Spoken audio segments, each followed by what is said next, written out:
Hi, I am here with Polly, who is a world famous, well renowned librarian in Lawrence, Kansas. She also is my sister in law, so I'm very fortunate in that regard. Um, I'm going to go ahead and pass it off to her without too much further ado. So, Polly, you want to tell us a little bit about who you are? Yes, I do. Okay. I never know what order to go in because I think that says a lot about people. But so I am, yes, Amelia's sister-in-law. She's married to my sister. I am a sister. I've been married for almost 30 years this year. So I'm a wife. I'm a mom of 3 kids. I'm a librarian and I do specifically readers advisory librarianship, but also dabble in other kinds of librarianship as well. And I live in the great city of Lawrence, Kansas, in the middle of everything. Okay, awesome. And so then, now that we have the softball out of the way, Okay, good, good. the hardball follow-up question, what do you want to teach us?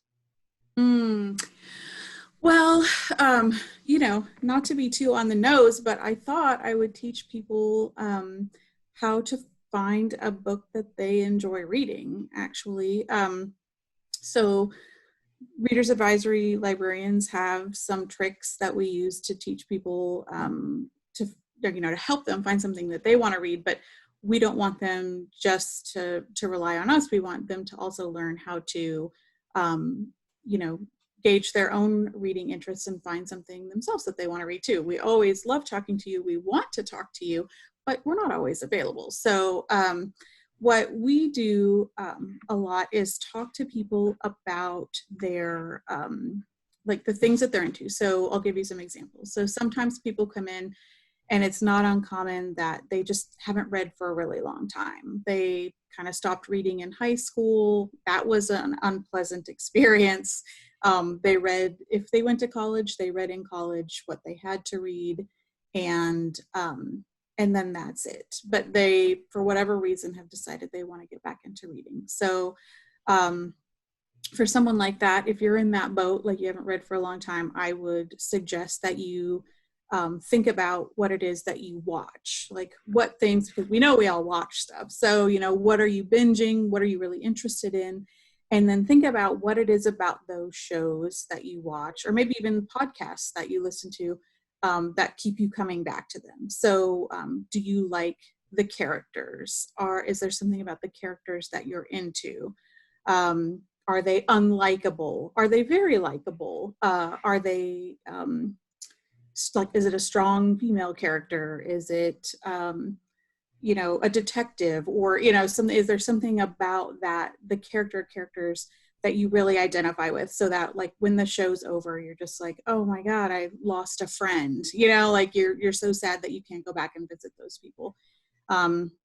Or that you don't live with those people. So there's that. Another appeal factor that we get people to consider is setting. So do you find yourself watching things? And this can also go to the books you read too, but do you find yourself watching things based on where it's set?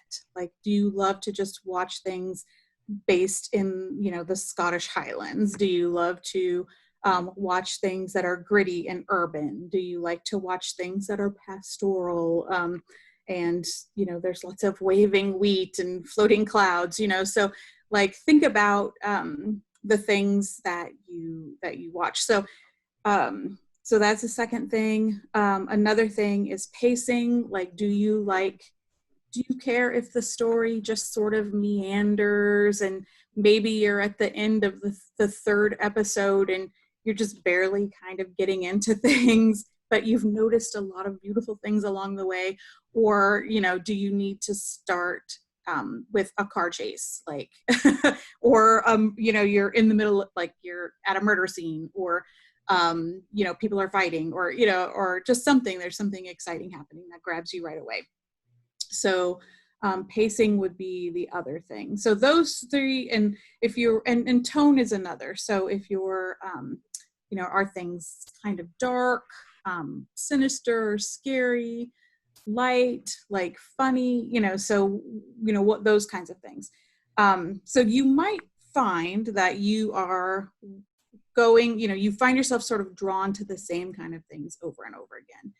And if you are, then that's how you figure out what your appeal factors are. So, but if you find that you're like, I don't really care where it's set, then maybe setting's not that strong for you. Like you find, I really like my characters to be despicable. Like I want to hate the people that I'm watching, but I don't care where it's set.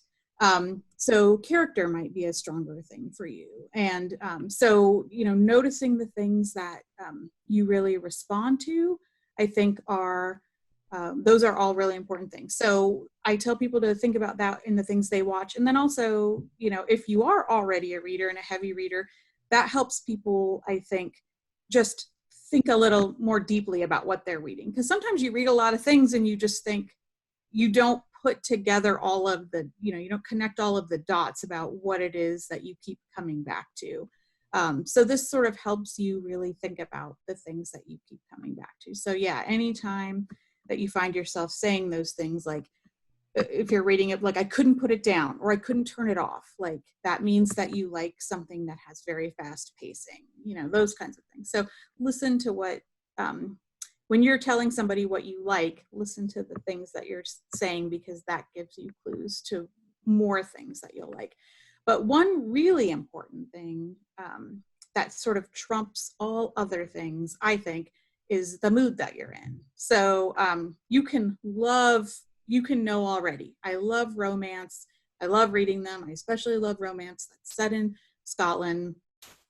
And all of that can be true, and you know that that's your tried and true, but you could be in a place where it doesn't sound good to you at all. And that's terrible when you feel like your favorite food just doesn't taste good to you. But sometimes that happens. And so that's sometimes when you, like to me, when you really pay attention to the tone. So sometimes, and kind of know about yourself. If you're a sad person, or you're sad right now, are you the kind of person who likes to go deeper in the sad and just like get it out and read a bunch of other sad things and have other, get that commiseration where all the characters are sad with you and it's just a sad fest?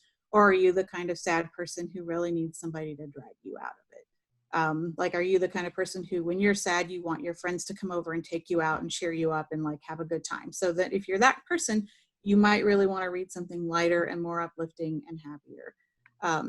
So some clues as to what you want to read based on kind of doing a little digging in your psyche. Maybe people don't realize that that's something that you can do, or that we do. Sometimes I think people just think of, oh, I like the book because of the plot. And the plot, I promise you, is like the least of your worries. Most of the time, the plot is, it can make a difference if you like something that's intricately plotted or really tightly plotted. Those can make a difference, but the actual story is often the last thing. It's all of these appeal factors together that make you really into the kind of books that you're into. Okay. That's my tips. Okay. Yeah, I mean, so I can say, like, as somebody who typically enjoys more sci-fi and fantasy, it I don't know, it almost feels like we're living in a near future dystopian sci-fi setting at the moment. Yes, it does.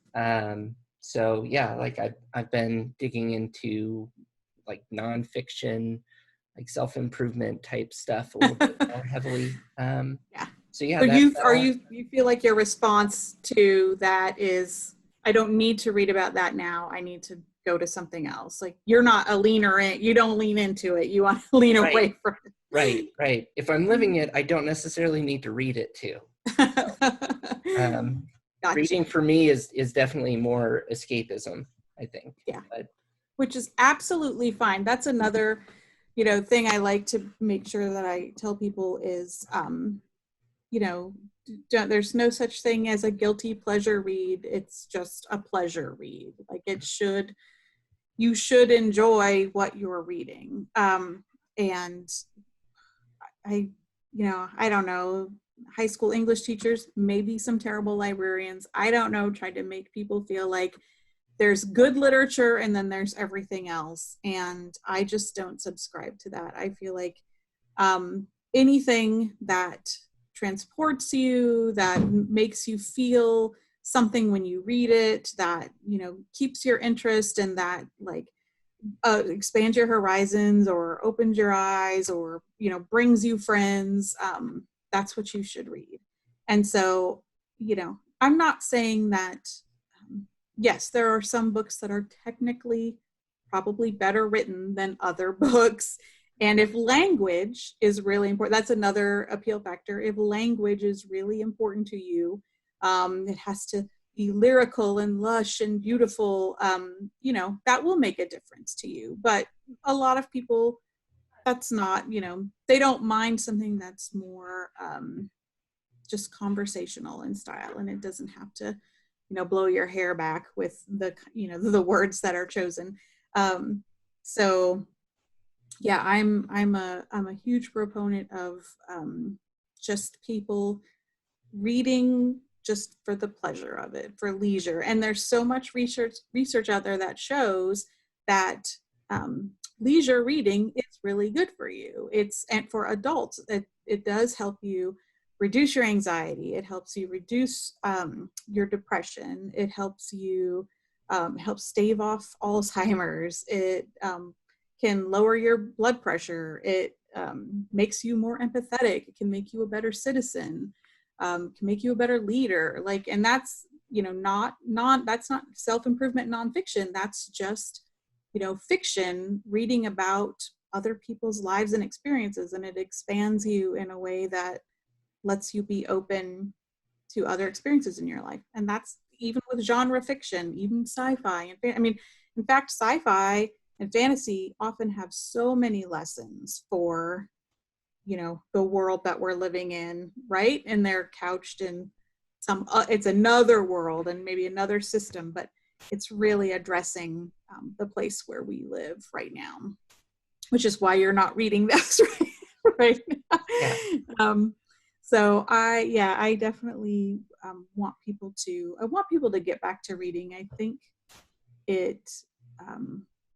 think long form, sitting down with a book, that can be an ebook, it can be an audio book, but just allowing yourself to get immersed in that way changes you positively. And it should be a pleasurable experience. And if you don't like what you've been reading, you should talk to a librarian, and you should, hopefully you have a good librarian where you live who can help you with this. But there's books are, myriad that you could find something, a place that you want to visit. I can't believe that it's not out there for you somewhere. And like I said, audio is fine. If you're a person who really struggles to sit and read, I'm married to that person. He loves stories. He can't just sit and read. He has to be doing something.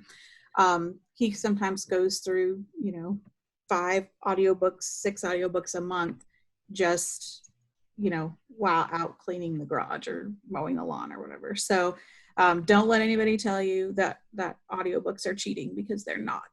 It's also reading. Excellent. So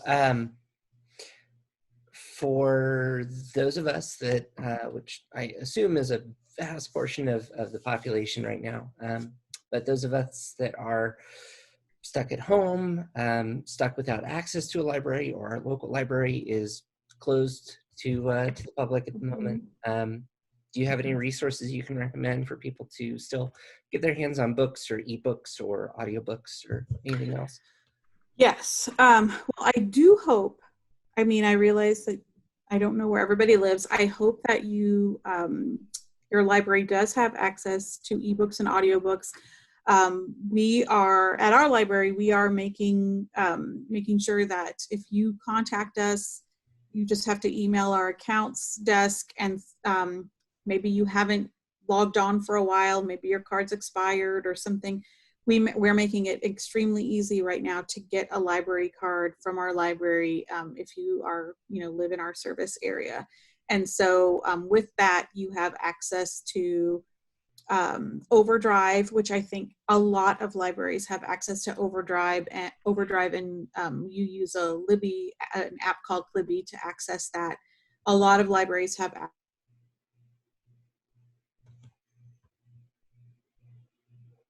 hasn't been to your library for a while and maybe hasn't used that for a while, you might email and see what's going on. I know a lot of us librarians or libraries are putting on our website. We're really heavily promoting our digital content right now. So if you've stepped away from your library, that's okay. Come back. We want you to come back, and there might be that available to you. And I always want to say what's free. I know that I think it's called Simple E. The New York Public Library has made over 300,000 books available. Maybe it's called Simply E, I think. It's an app that you can download. It's made over 300,000 books available to anybody. There's also the, oh my gosh, you know what? If I don't think of it, I will send it to you so that you could put it in the show notes. So there's also just a giant kind of free library. So anything that is in the public domain, like there's also like anything on Google that you can find that's in the public domain. So I'm not saying that, I just got done saying you don't have to read the classics, but if you want to read the classics, there's a lot of them available for free online because they're all in the public domain at this point. So that's there. If you're in a position where you can spend money, you can get things from Audible right now and listen. But I like to drive people to the free stuff if I can. So if I can think of any other free resources, I will definitely send those to you. Okay. So you can hook people up. Awesome. I'm sure everybody knows that they can buy from the Evil Empire. Yeah, I'm sure. It's okay. We don't need to provide any sort of no unpaid advertising. No, we do not. So if somebody wanted to see what you're up to, see what you have going on in your world, for instance, I know that you have your podcast that you do. Where can they look you up? Where can they find some more of what you're doing? Well, our podcast is available on our library website. So that's at lplks.org. And it's called the Book Squad Podcast. But you could also, we're on Spotify, we're on Apple, or on iTunes, and we're on Stitcher, and probably another platform that I can't think of off the top of my head. But wherever you listen to your podcasts, just search for the Book Squad Podcast. Likely we'll be there. But if you can't find us there, the library website, lplks.org, you can find us there. Okay. And we give a lot of book suggestions every podcast. So if you're feeling like you're tapped out and you just don't know, you can just listen through some and see if anything, strikes your fancy. Okay. All right. Well, Polly, thank you so much. Thank you very much for your time and for all of the great information. And I am sure I will be in touch with you again before too much longer. Great. Thanks for having me on. Thank you.